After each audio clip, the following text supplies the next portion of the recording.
Hello and welcome to this week's edition of the Golden Gloves Chat Show. I'm Brian Mitchell and with me, of course, Kevin Lerena, the IBA Cruiserweight Champion of the world. Kev, she's lots happening in your life. The last time I spoke to you, we sat in these chairs and you were leaving for Belgium. You were on your way to Namibia to go into quarantine for 2 weeks and then going to Belgium for the big fight with Riyad Murray on the 17th of July. Unfortunately, we all know that never happened. You had a great farewell party at the Smith's Gym and then you went to Namibia. Tell us what happened in Namibia, because nobody really knows what went on with the champ. Obviously, in a nutshell, sustained a severe injury to my hand. So I tore the TFCC, a complete tear of the TFCC, which is a kind of a complex ear. Is that on the bone? There, yeah. Behind and then the the ECU tendon, this whole tendon that runs and attaches is torn off. 5 centimeters torn off. Yeah, it's sitting there and it's sitting there. So this part's been torn. So they have to, tomorrow I'm having reconstructive surgery. They're going to reattach these tendons and fix this tendon called the TFCC here. So it's quite a serious injury. No, it's a serious injury because I sustained two separate injuries onto the one hand. But this is sport, it's down. If I sit and think about it, I can get down about it. But this is sport. Like you said, you got injured 2 weeks before one of your world title fights. I was actually playing tennis. Exactly. I told Kevin off air.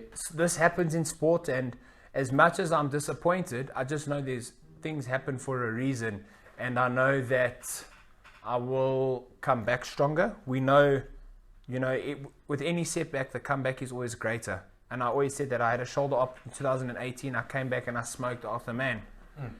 Injuries happen. Unfortunately, I wouldn't say I'm an injury-prone person. I'd just say I've just been very unlucky.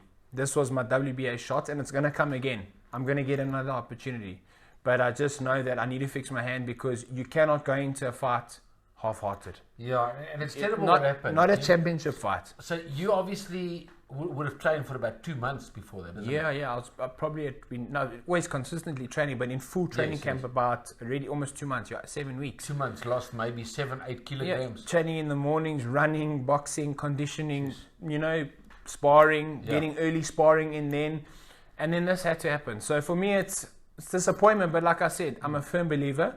Everything happens for a reason, and I need to get it fixed because you cannot fight with the torn tendon in your hand. Because if I can tell you the excruciating pain, so the day in sparring, in round 2, I got back to the corner, I was like, shit, my hand is sore. I said to Peter, my hand is sore. I still went on and sparred up to round 10, thinking, let's just push through. Maybe I can get through it. And then when I took the glove off, this had this big lump here, and obviously that's when you put 2 and 2 together. This is a tendon. Was it painful? So sore. Really? Excruciating pain. I immediately phoned the doctor, said what I do, went for MRI, said your tendon's off. You've torn 2 tendons, your TFCC and your ECU. Yes. Multiple tears. Terrible news, man. So you were about 3 weeks out of your big WBA fight in Belgium with Riyad Murray. You were defending your IBO title, and of course he was putting the WBA title on the line. So it was probably your biggest fight ever. So it's really shocking news and sad news for you as the champion.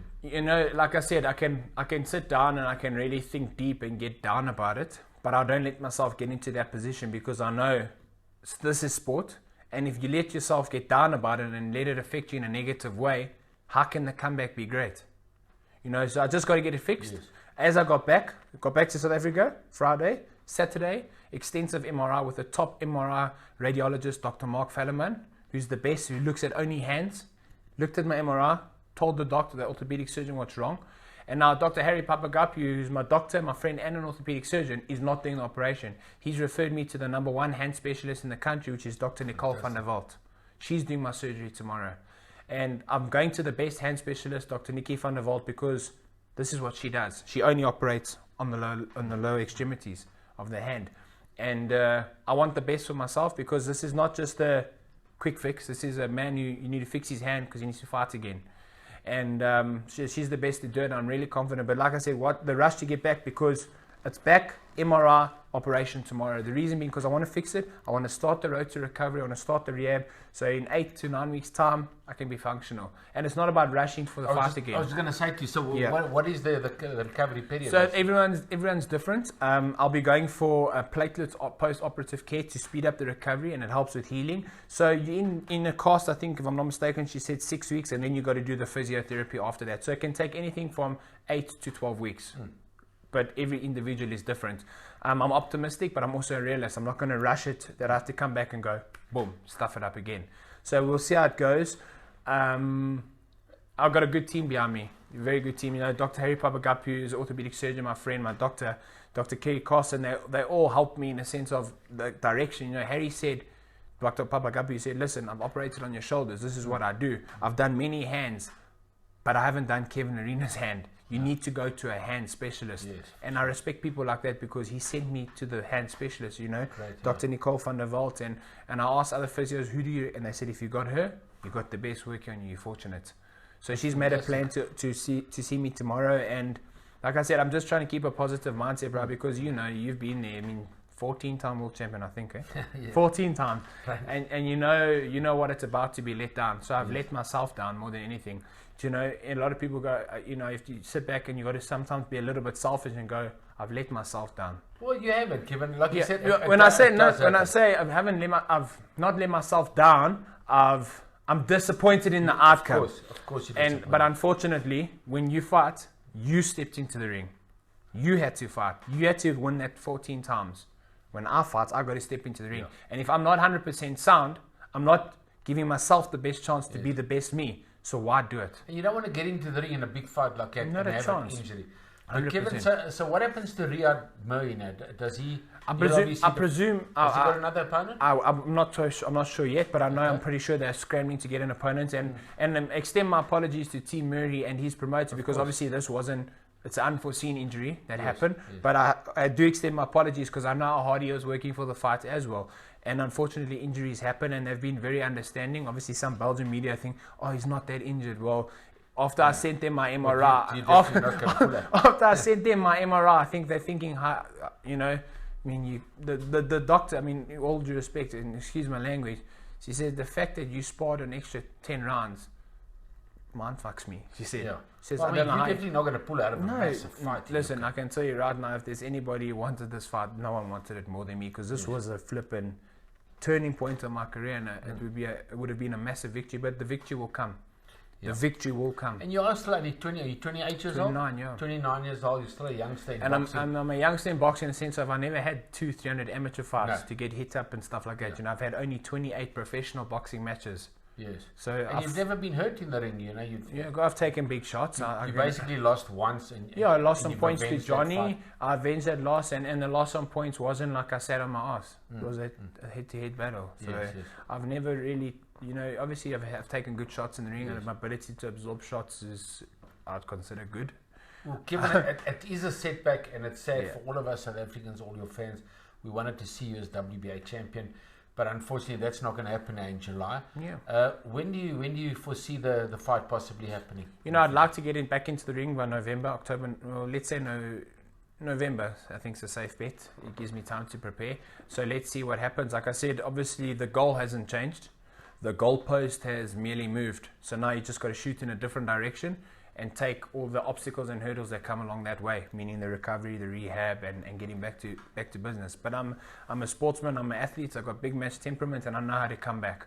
That's one thing I do know how to do, and I also know how to take injuries because I've been in competitive sport since a young kid, you know. Yes. You're going to a school like JP Cares, you're a school sportsman, but it's competitive, it's basically semi-professional. So I came straight into professional sports. So, and I don't cut any corners when it comes to rehab, looking after my body. So for me, it's just another. The goal hasn't changed. The goalpost has moved, and I just got to shoot for that new goalpost now.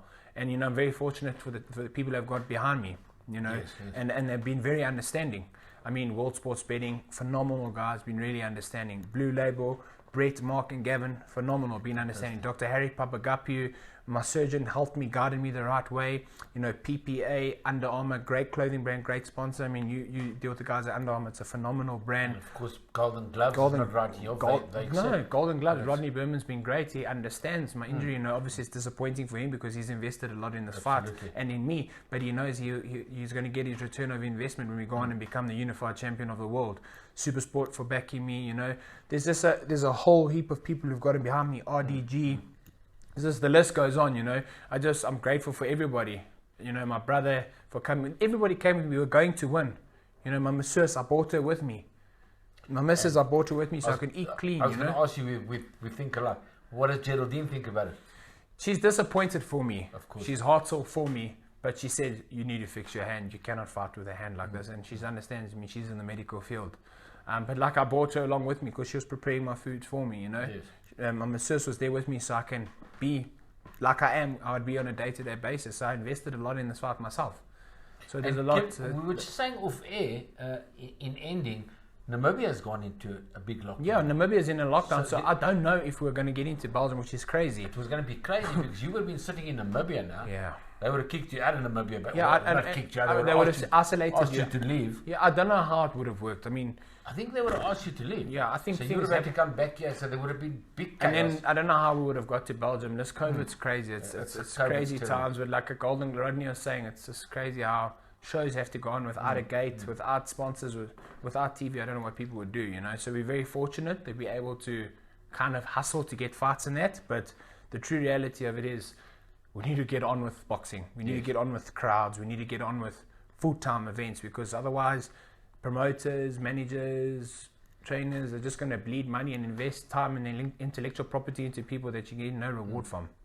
Well, Kevin Lerena, Thank you, the Brian. current IBO Cruiserweight Champion of the world. Appreciate it. We're hoping you're going to be WBA Champion as well in July, but we know that'll still come in time. So speedy recovery, good luck with that operation, and all the best, my friend. Thank you, bro. I appreciate having me and thank you for letting me have a chat. And let's get the road to recovery going and we'll chat soon. Fantastic. Nice chatting to the IBO Cruiserweight Champion of the world, Kevin Lerena.